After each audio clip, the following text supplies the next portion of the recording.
Senhor nosso Deus, fala-nos aqui através da Tua palavra. Abençoa-nos, ó Senhor. Eu te peço que de alguma maneira maravilhosa ou mesmo miraculosa, que a voz do Senhor Jesus possa se fazer ouvir neste lugar e que todos nós tenhamos ouvidos para te ouvir. Que toda a honra, que toda a glória e que todo o louvor sejam dados hoje e eternamente, unicamente ao Senhor. No nome de Jesus Cristo. Amém e amém. A Deus seja a glória. Jesus Cristo, falando a especialmente seus discípulos, mas se dirigindo a todos, ele disse: vinde a mim, todos que estáis cansados e sobrecarregados, e eu vos aliviarei. Tomai sobre vós o meu jugo, e aprendei de mim, que sou manso e humilde de coração, e achareis descanso para as vossas almas. Eu tenho dito que alívio é algo bom, é algo maravilhoso para alguém que está cansado, para alguém que está sobrecarregado. Como alívio é algo bom. Mas muito melhor que alívio é descanso. Porque o alívio te ajuda a ir um pouco mais em frente, mas o descanso te renova para ir até o final. E nós precisamos, mais do que alívio, nós precisamos de descanso. O descanso é algo que Deus criou para nós. Criou Deus o mundo, tudo que nele há. Mas se não tivesse Deus criado o descanso, o mundo e tudo que nele há já não existiria. Por quê? Porque teriam sido desgastados. A lei do descanso é uma lei bíblica. Perguntaram se era errado em um ministério alguém tirar férias. Possivelmente o mais errado biblicamente seja não tirar férias. Por quê? Porque a Bíblia nos fala que até a terra deveria descansar, para que a terra se restaurasse e não ficasse debilitada, e assim as colheitas pudessem ir num crescente cada vez melhor. Nós, igualmente, precisamos desse descanso, e precisamos encontrar descanso em Deus. E Jesus disse: aprendei de mim. Isso é um aprendizado. Assim como recém eu citei, o contentamento também é um aprendizado, porque Paulo disse: eu aprendi a estar contente em toda e qualquer situação. Há coisas que temos que aprender, mas aprender de uma maneira tal que pareça, ou que se torne, melhor dizendo, totalmente natural em nós. Faça parte de nossa natureza. Por isso eu quero dizer natural, que faça parte de nossa vida. Muitas coisas na nossa vida são apreendidas pela aprendizagem. Outras coisas são totalmente naturais, surgem em nós naturalmente só por estarmos neste mundo, vivos neste mundo. Mas outras aprendemos, somos educados, somos ensinados, somos disciplinados, como falamos em outra oportunidade, que a disciplina é um caminho da sabedoria e rumo à sabedoria. No entanto, aprendei de mim, que sou manso e humilde de coração. Há um poder tremendo em se ter um bom coração. A Bíblia nos fala sobre o ato de semear, que saiu o semeador a semear, e fala dos diferentes solos, e diz, quando caiu em bom solo, a boa semente produziu a 30 por 1, a 60 por 1, a 100 por 1. Que maravilhoso é ter um bom solo para uma boa semente. Que bom é termos um bom coração. Não é suficiente ouvir com bons ouvidos. É necessário ouvirmos com um bom coração. Que quando ouvimos com um bom coração, aquilo que ouvimos é semeado em nós e é produtivo em nós. E produzirá, como eu disse, a 30, a 60, a 100 por 1. E que isso são coisas boas, num bom coração, surtindo bons frutos. Este é o meu desejo para as nossas vidas. Jesus, como eu já disse, nos disse que era manso e humilde, e nós devemos aprender com ele a mansidão e a humildade, e devemos viver isto. E o exemplo de Jesus em humildade, em mansidão, como Deus, a Bíblia diz que ele, se fazendo homem, não ousou, com usurpação, se declarar Deus. Antes, a Bíblia diz que ele se esvaziou. Se esvaziou. O que nós chamamos do autoesvaziamento. Cristo, para assumir a forma, a natureza de um homem, se fazendo carne, o verbo de Deus se fazendo carne, Cristo se humilhou.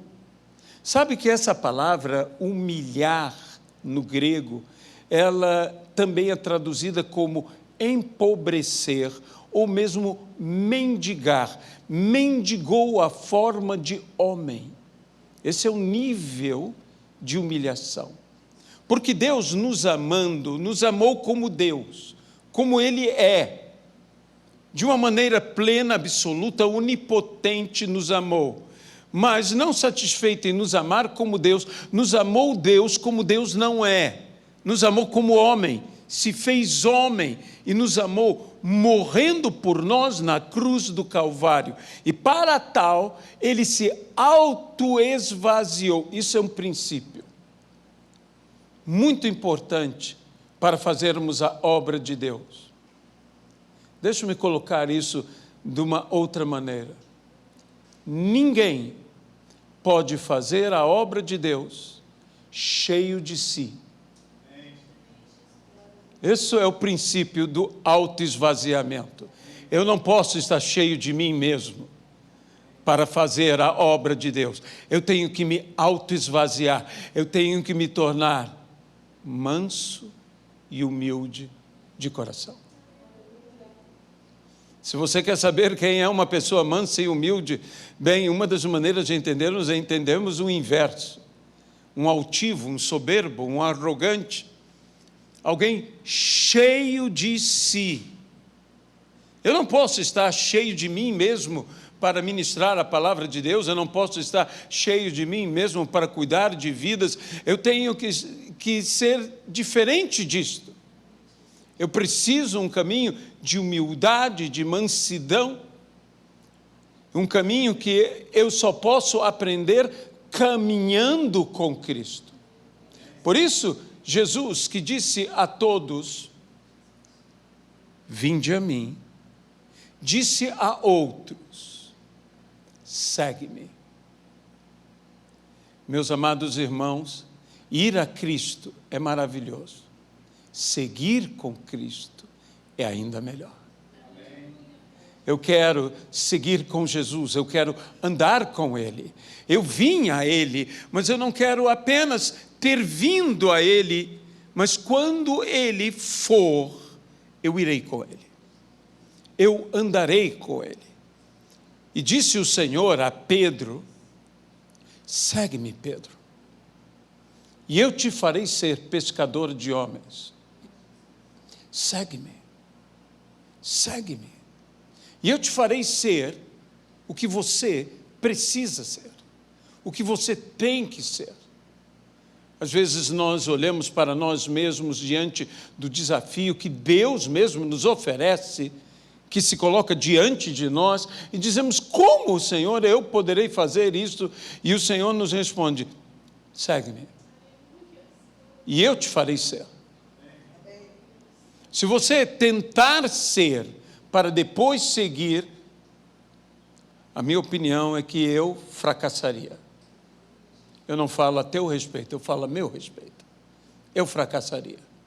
Mas se eu caminhar com Ele, no processo da caminhada, no processo da aprendizagem, passo a passo, Ele me fará ser. Meus irmãos, isso é uma questão de passo a passo. É óbvio que se eu olho hoje e eu me contemplo hoje como eu sou, eu digo: como eu posso fazer o que Deus me propõe para eu fazer? Mas se eu vou passo a passo com Ele na caminhada, Ele me fará ser passo a passo aquele que eu tenho que ser.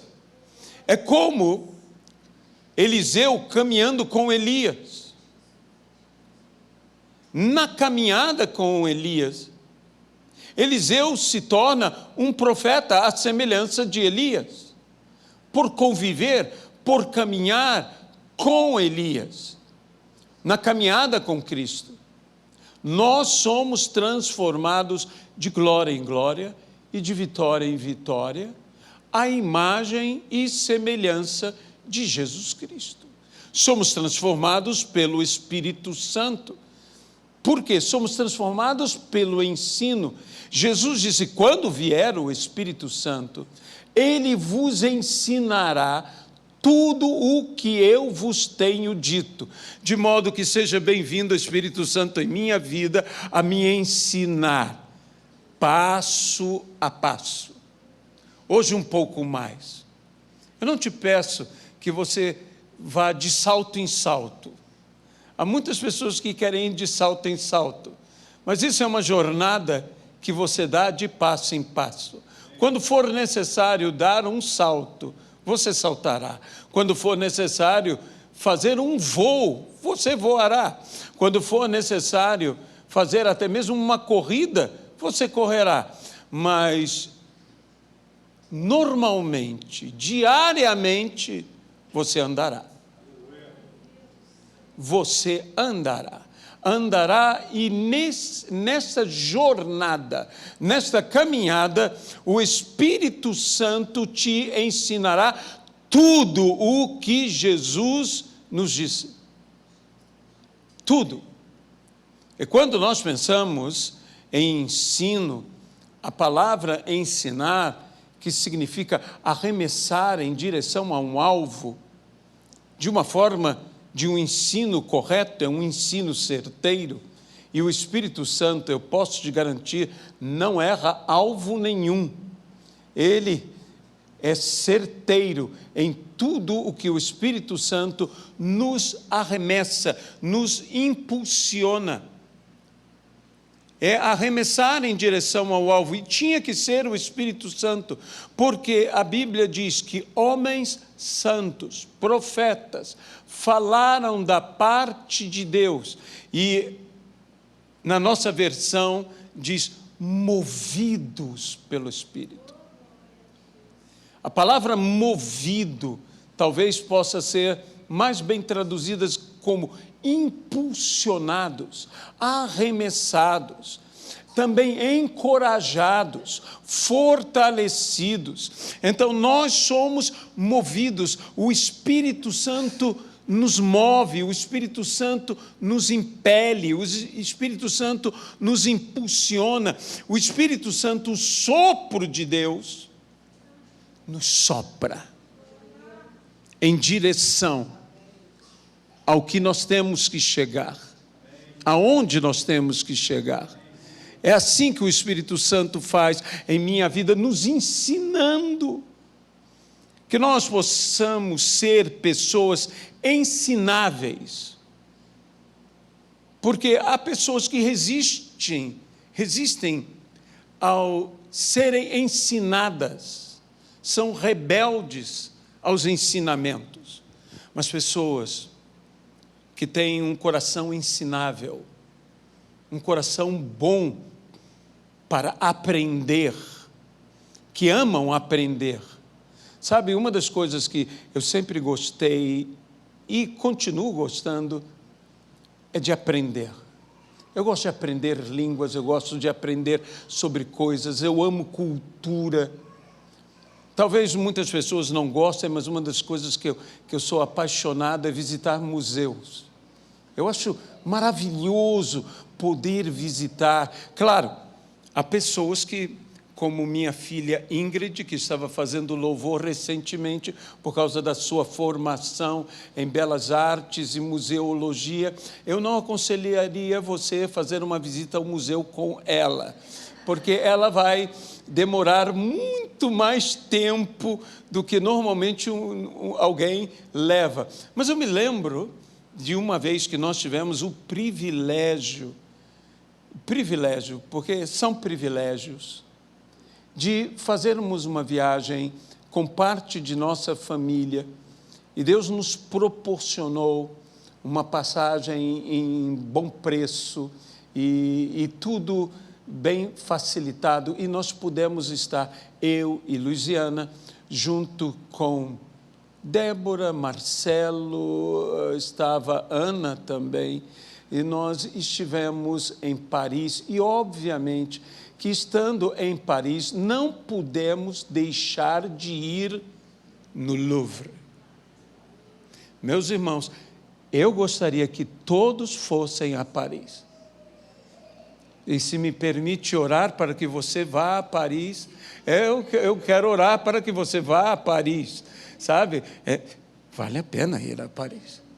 É muito bonita a cidade, é lindo poder subir a Torre Eiffel, é maravilhoso contemplar aquela bela arquitetura de cima, é tão lindo caminhar pela cidade, luz, como é conhecida Paris, ver Paris à noite, ver essas coisas que marcam a vida da gente.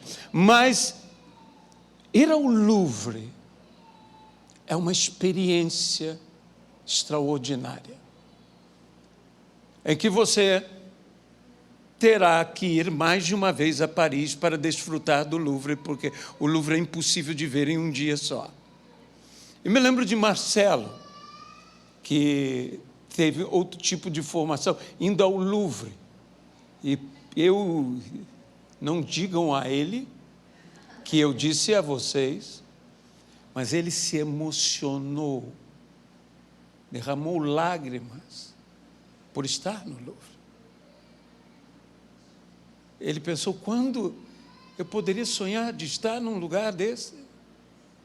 E contemplar obras, e ver a história, ver a cultura, a beleza, a mudança do conceito de beleza de uma época para outra época, e ver tudo aquilo, e o coração se abre para receber toda aquela gama de cultura na sua vida. Muito mais quando Deus descortina para nós, através das Escrituras, todos os seus princípios de ensino que são eternos. E que nós devemos nos abrir com um coração ensinável e usufruir de tudo isto. Hoje a igreja às vezes se polariza, por outras vezes segue um caminho que não é um caminho de mansidão e de humildade, por vezes não querendo julgar ministério nenhum ou pessoa alguma, mas por vezes notamos uma arrogância por parte de algumas lideranças em nosso meio, que nada tem a ver com o humilde carpinteiro que deu sua vida por nós. Por Jesus ser um carpinteiro não quer dizer que Jesus era medíocre. Porque Jesus poderia ter sido o que Jesus quisesse ser.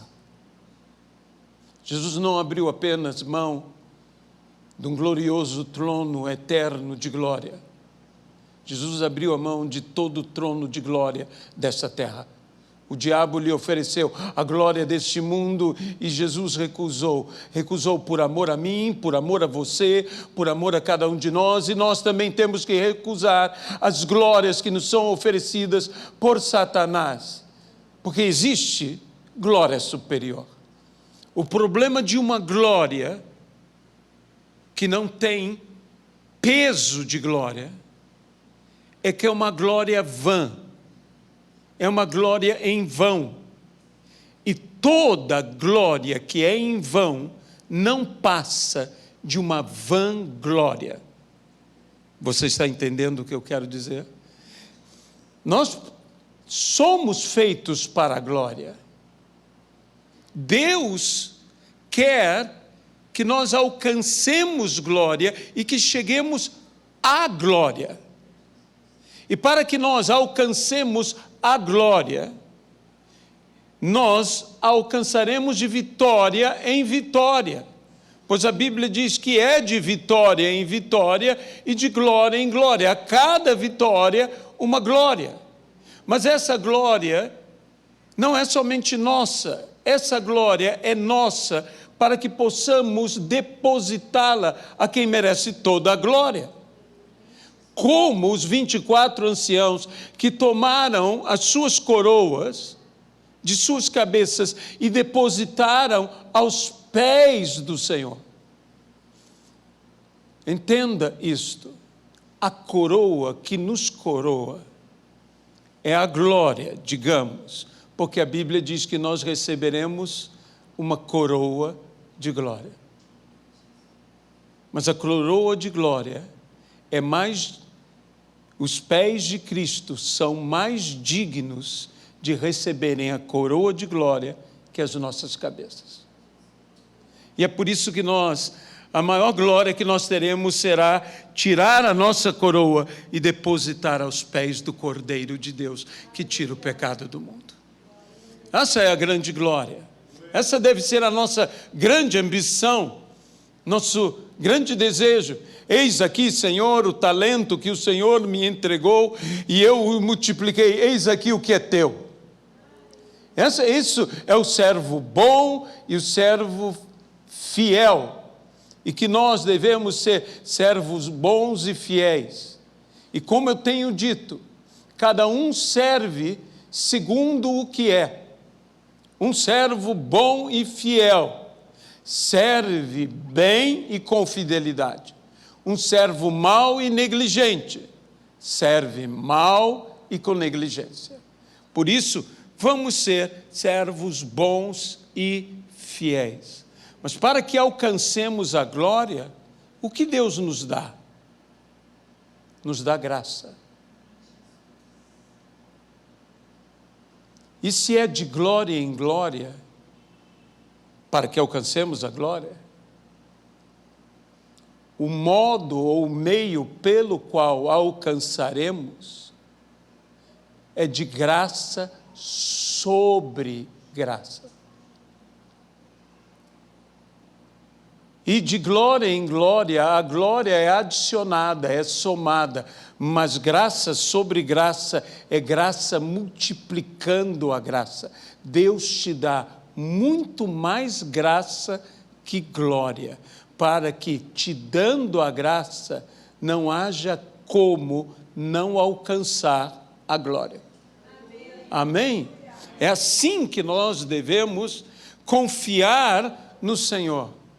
No momento de grande alegria no povo de Deus, ou para o povo de Deus, que tinha um sonho, pois essa palavra que eu trago hoje, ela é baseada na inauguração do templo. Por isso eu te convido a abrir a sua Bíblia no segundo livro das Crônicas, no capítulo de número 7. Era um dia de festa, um projeto há muito tempo desejado no coração do grande rei Davi, que lhe foi negado por Deus executar. Mas Deus disse: teu filho o fará. Sendo Salomão rei, pôs-se a construir a casa de Deus e a sua própria casa. É interessante que esses dois projetos foram feitos. E quando Davi concebeu em seu coração o fazer a casa de Deus, o concebeu porque era um momento em que estavam levantando os planos para construir a casa do rei Davi. E Davi disse: como eu habitaria num palácio, enquanto a arca do Senhor habita em tendas? Esse era o coração de Davi para com Deus. E o interessante é que há aí um hiato sobre a construção da casa de Davi, como se Davi recusasse-se, e de fato se recusou, habitar num palácio, enquanto a arca do Senhor não habitasse em uma casa ainda mais gloriosa que a sua casa, que a sua moradia. E o coração de Davi era assim, de modo que o texto nos diz no versículo 11, assim Salomão acabou a casa do Senhor e, perceba, a casa do rei. O que fez Davi? Davi disse: não, Senhor, se o Senhor não me permite construir a tua casa, eu não farei para mim um palácio.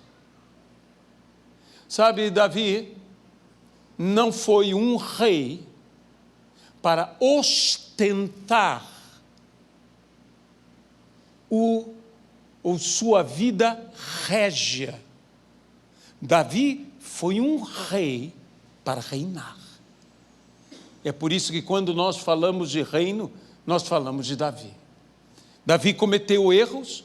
Cometeu. Mas Davi foi fiel ao que Deus lhe propôs. A Bíblia fala que Davi não se desviou nem para a direita nem para a esquerda. Mas nós conhecemos os pecados de Davi. Conhecemos o Davi que mentiu, o Davi que assassinou, o Davi que adulterou. E como não se desviou nem para a direita nem para a esquerda? Porque de fato Davi não se desviou. Davi caiu, mas não saiu do propósito do seu caminho. Mas ele caiu.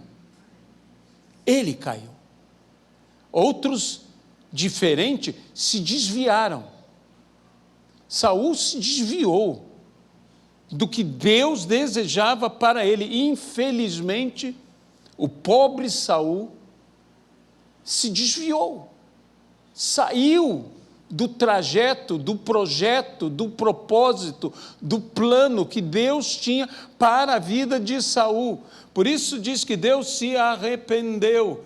Deus, de fato, não se arrepende, mas Deus mudou o caminho, porque o caminho de Deus ia numa direção e Saul tomou um desvio. para outra direção. Davi, diferentemente, permaneceu, embora tropeçasse, embora caísse, embora rolasse até no chão. Se eu pudesse ver as quedas de Davi dessa forma, o próprio apóstolo Paulo diz: eu caio, mas uma coisa eu faço, eu logo me levanto. E esquecendo-me das coisas que para trás ficam, inclusive a minha queda, eu prossigo para os que diante de mim estão. Meu amado irmão, minha amada irmã, vamos seguir em frente.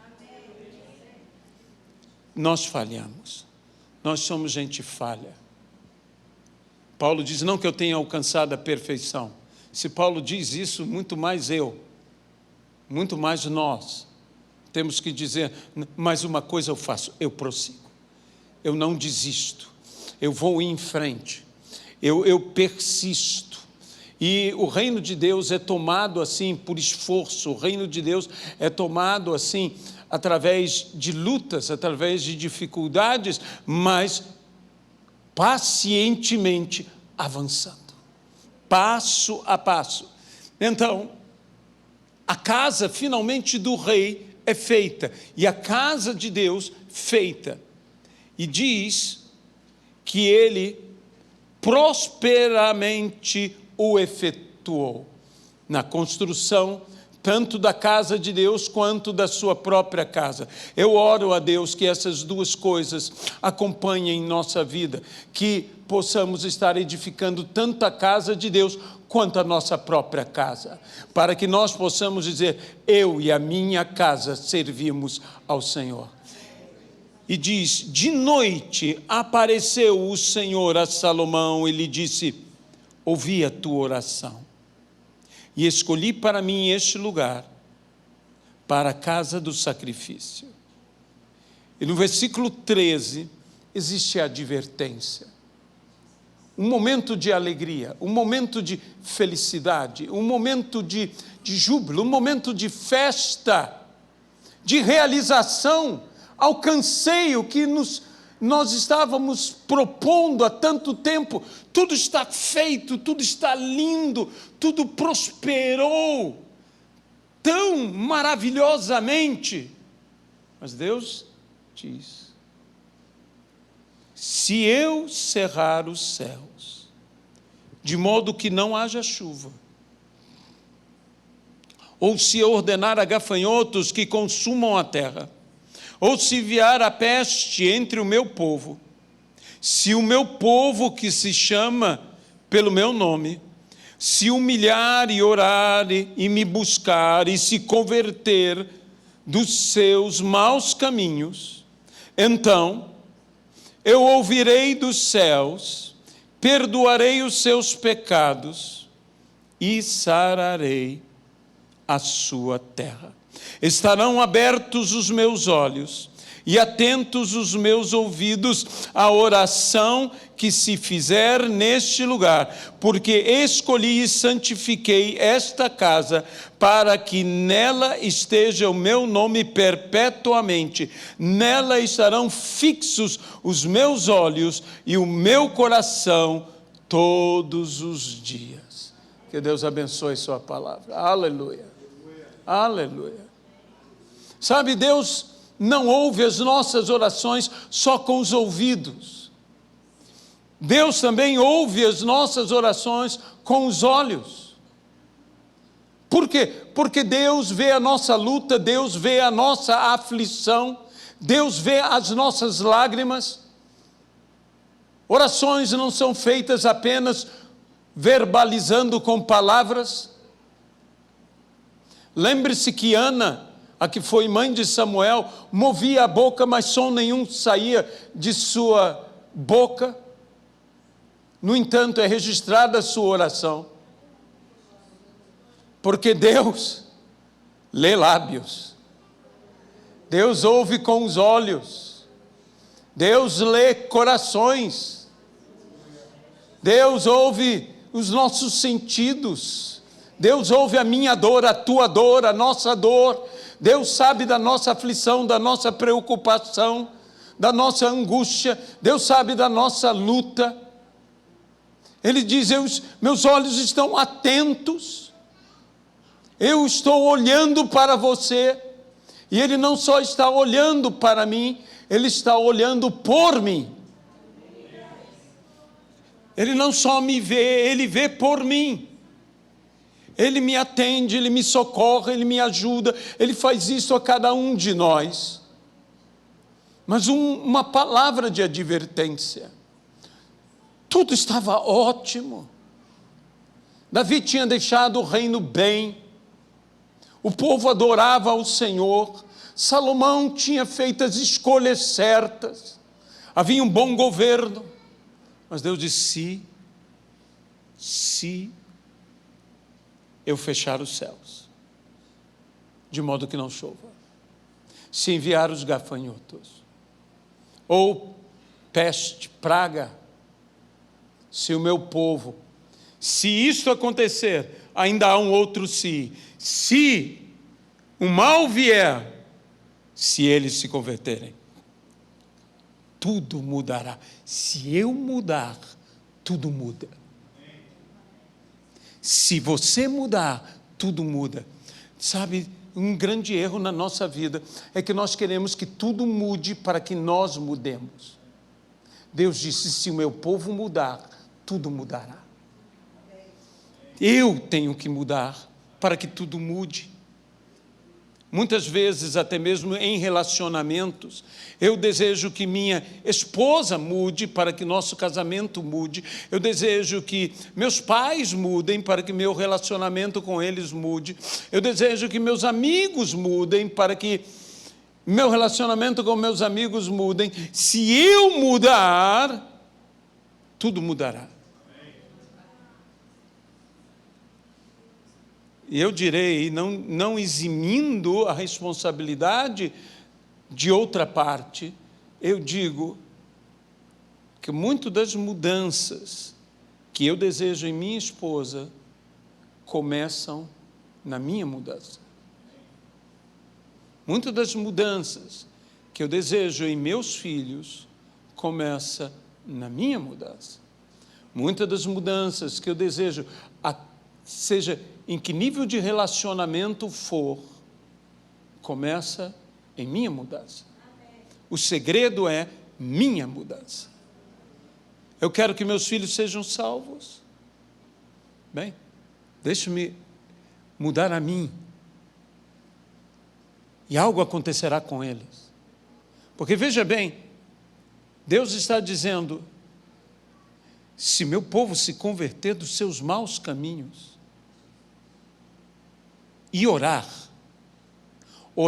sem se converter não faz efeito algum, mas orar tendo se convertido dos seus maus caminhos, das suas más práticas, é uma oração que é ouvida de uma forma distinta, de uma forma diferente, é uma oração que produz resultado, é uma oração que prospera de uma maneira especial.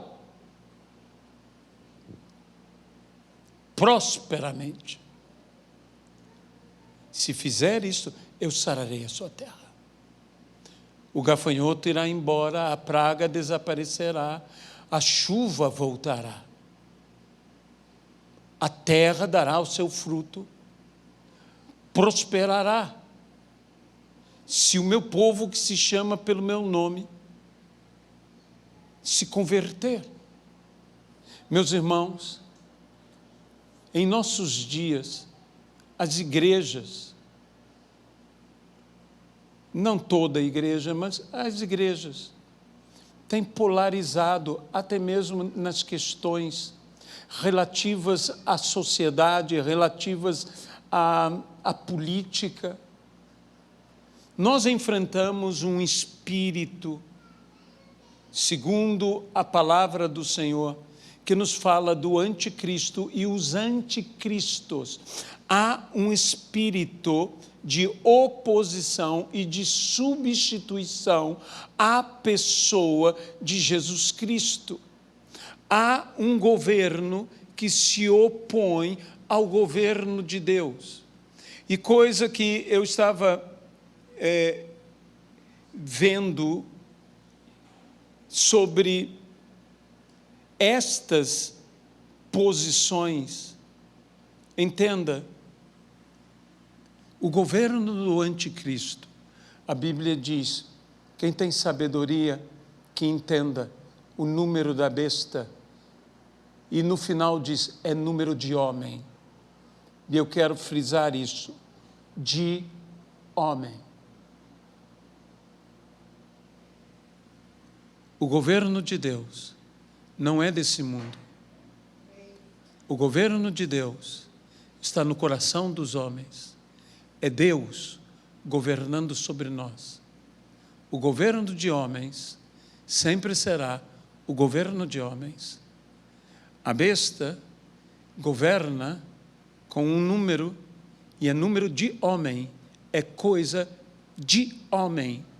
E coisa de homem não trará a redenção, pois a redenção é coisa de Deus, que para nos redimir e nos resgatar, se fez homem e morreu como homem na cruz do Calvário, vertendo o seu sangue por amor a mim e por amor a você.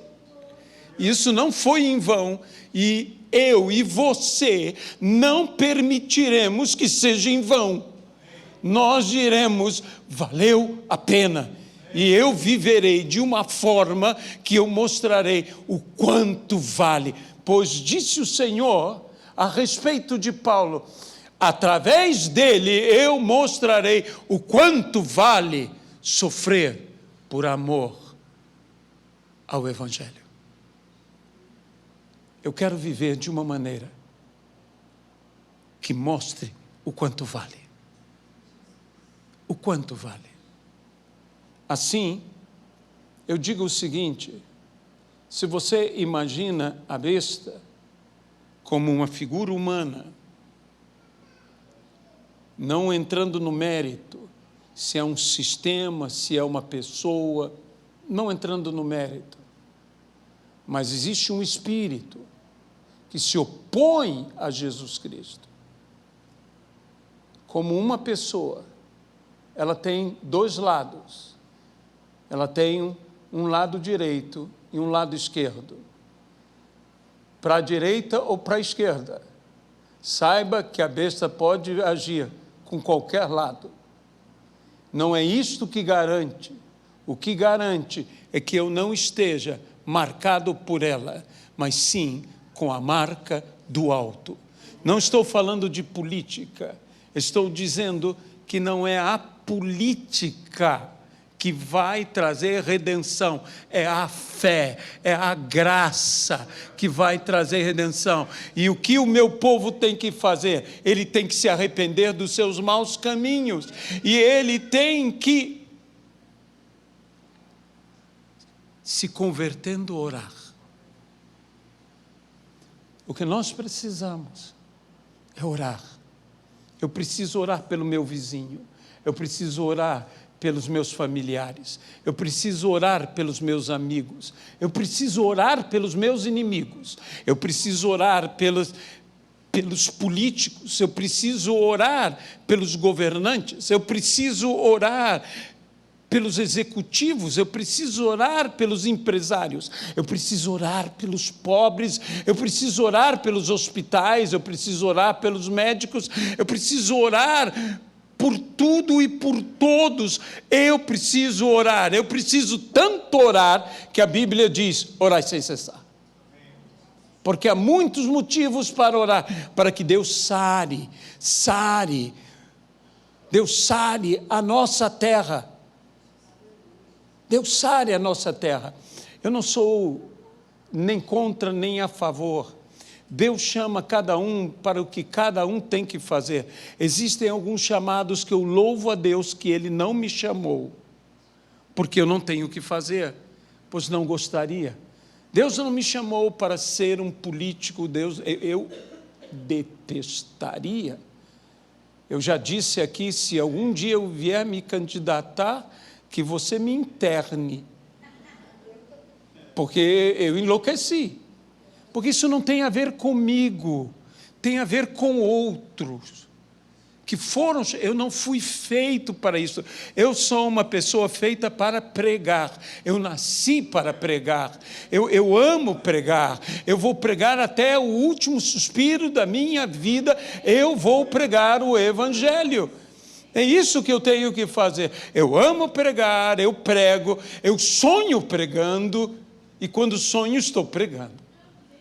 Então, eu preciso pregar. Isso é a minha vida. E assim eu vou me entregar cada vez mais ao Senhor e servir ao Senhor e servir aos outros. Como que? Um humilde pregador. Isso que eu sou. Eu não preciso ser o melhor. Eu preciso fazer o que Deus me chamou. Da melhor maneira. Da melhor maneira. Eu vou me esforçar, porque a Bíblia diz, aquele que ensina, esmere-se ao fazê-lo. Tem que ser com esmero. É esse nível de qualidade. Esse ministério, dediquemo-nos. Tem que ser com dedicação. Se profetizar, seja na proporção da fé. Tem que ser em fé. Então, nós temos que nos entregar ao Senhor, mas em dias como nós estamos vivendo, nós temos que entender que Deus está esperando que nós venhamos a mudar. Nós estamos esperando que o mundo mude. O mundo será curado. Esse mundo está doente. Quando você vê uma criança com fome, esse mundo está doente. Quando você vê pessoas dormindo na rua, esse mundo está doente. E pensar que a cura está conosco, que é uma cura em 2 etapas: meu arrependimento e minha oração. Nesta ordem, eu primeiro me arrependo e depois eu oro. Sim, quem está orando e se arrepende em meio à oração já é algo bom, mas quem se arrepende primeiro e ora depois é algo ainda melhor. E eu quero me arrepender. Eu quero me arrepender. Um dos grandes problemas da igreja atual é que nós não mais pedimos perdão. As mensagens atuais são: aceite-se como você é. Deus te aceita como você é. Deus te recebe como você é. Mas Deus deseja te transformar em quem você deveria ser. E todos nós, olha, eu vou ser mudado até o final da minha vida com 120 anos. Porque eu tenho dito que eu vou viver até 120 anos. E bem. E bem. Então, nós vamos viver com qualidade. Ontem eu estava falando com o pastor Raul Flores, e o pastor Raul Flores olhou para mim e para a Luiziana e disse: mas se vem muito, quase que eu começo a falar em espanhol, vocês estão muito bem, vocês estão muito bem mesmo. Eu disse: graças a Deus, não é? Isso é porque nós somos bem cuidados. Eu cuido bem de Luiziana, Luiziana cuida bem de mim, Deus cuida bem de nós, estamos bem cuidados, não é? Então, é uma questão de cuidado. E Deus tem abençoado, e eu peço, Senhor, continue nos abençoando, mas ajuda-nos a te servir. Você pode chegar aos seus 80 como Moisés, você pode chegar aos seus 120 como Moisés. Eu tenho orado por Edmeia. Edmeia completa agora, no mês de maio, 25 de maio, ela completará 80 anos. Olha Edmeia Williams como ela está.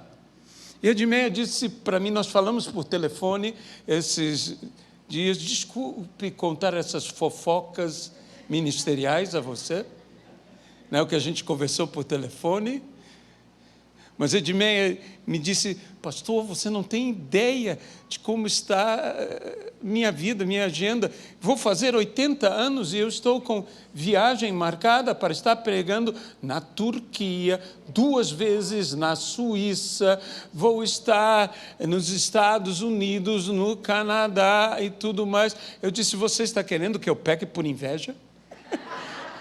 Não é? E Deus está levando a Edmeia a pregar, vai estar na Grécia, em vários lugares, e pregando o Evangelho. E ela disse, eu estou com 80 anos, mas ela está com um vigor tremendo. Deus está preservando a sua serva para que ela pregue.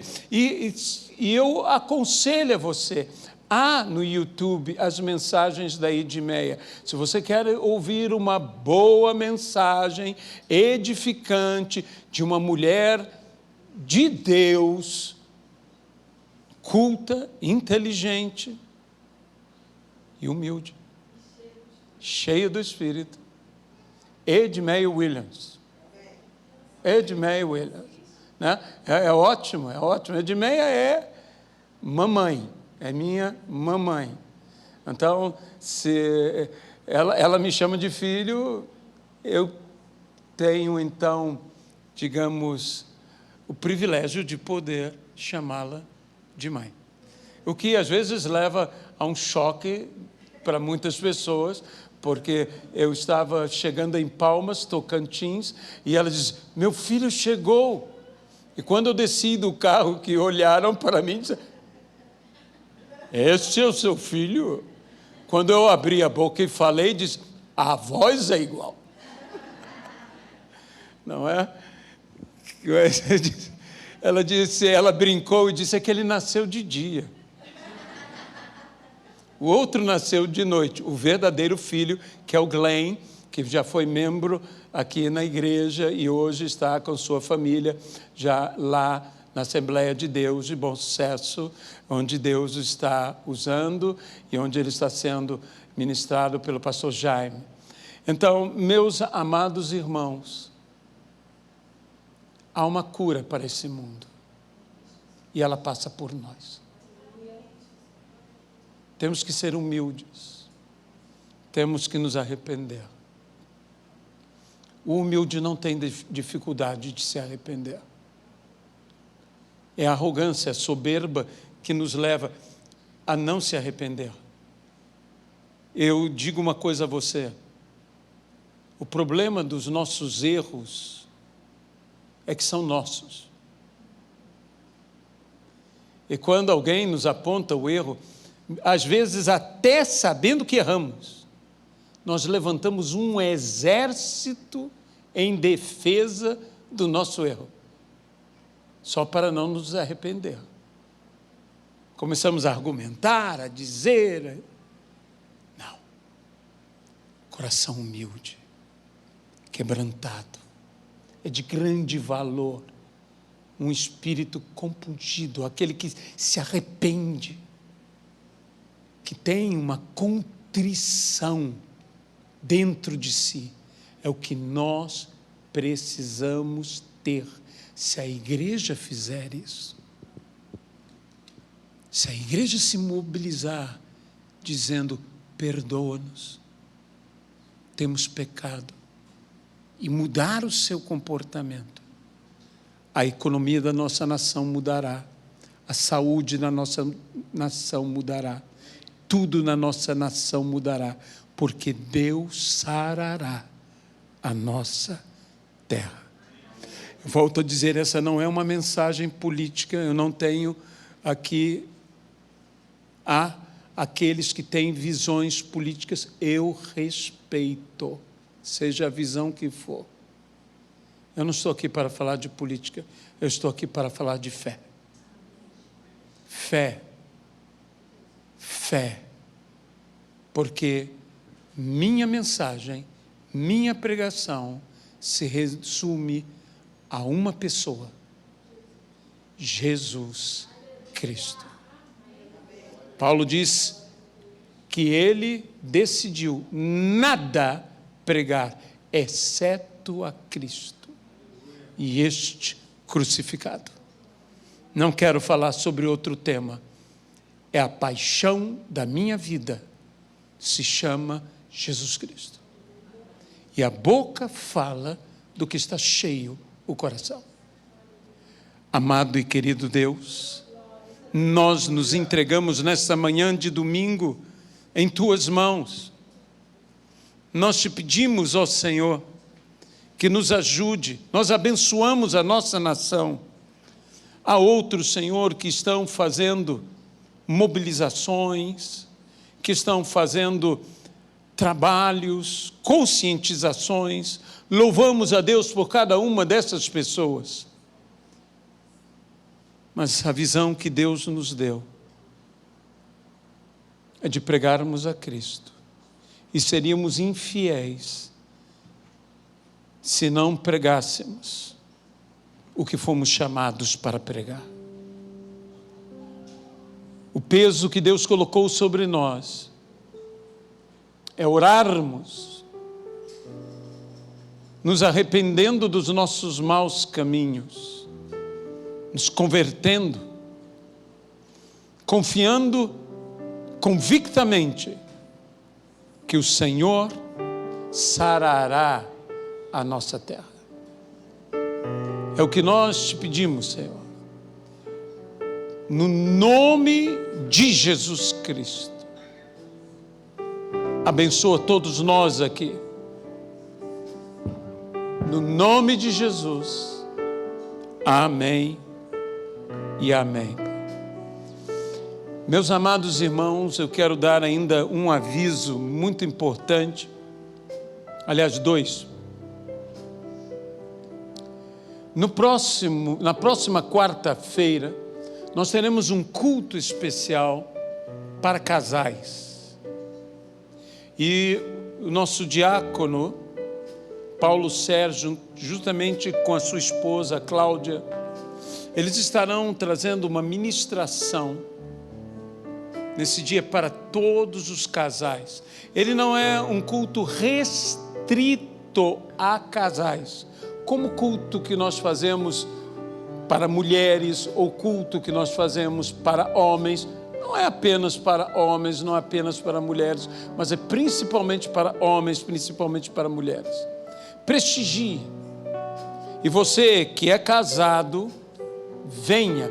Ou você que deseja casar-se, esteja, para que nós possamos ser ministrados, abençoados nesse culto. Uma igreja forte se faz com famílias fortes, com vidas fortes.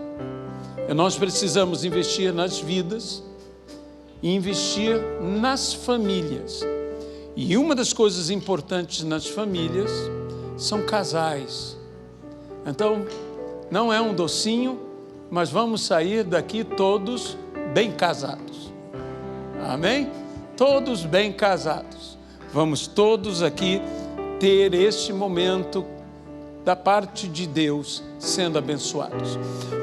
No dia 1º de maio, nós teremos aquela saída que será em Silva Jardim, naquele sítio em Silva Jardim, um dia inteiro de comunhão à igreja, onde lá estaremos comendo, estaremos nos divertindo, estaremos também tendo um momento de ministração, mas acima de tudo nós estaremos em comunhão. A Bíblia diz como é bom e agradável viverem unidos os irmãos. É como o óleo precioso que desce sobre a cabeça, a barba de Arão e chega à orla das suas vestes. Ali a bênção e o Senhor dá vida. Então a bênção e vida. Onde o quê? Onde estamos unidos. Por isso nós temos aqui até que idade? Até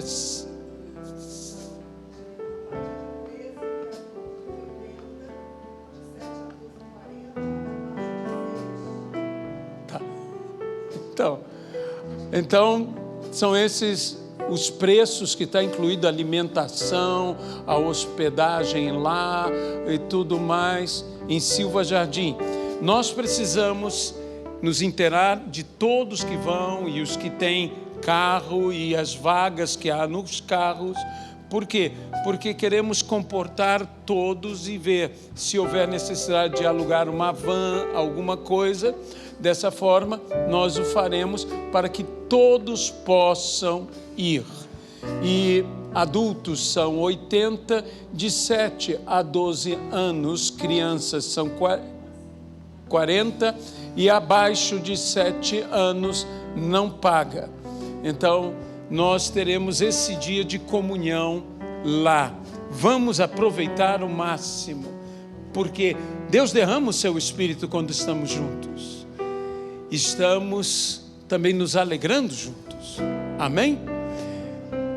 Senhor nosso Deus, leva-nos agora em paz, em segurança, de volta aos nossos lares. Livra-nos de todo e qualquer mal. Eu te peço que a graça do Senhor Jesus Cristo, que o amor de Deus Pai e a comunhão e consolação no Espírito Santo sejam com todos hoje e para sempre. Amém.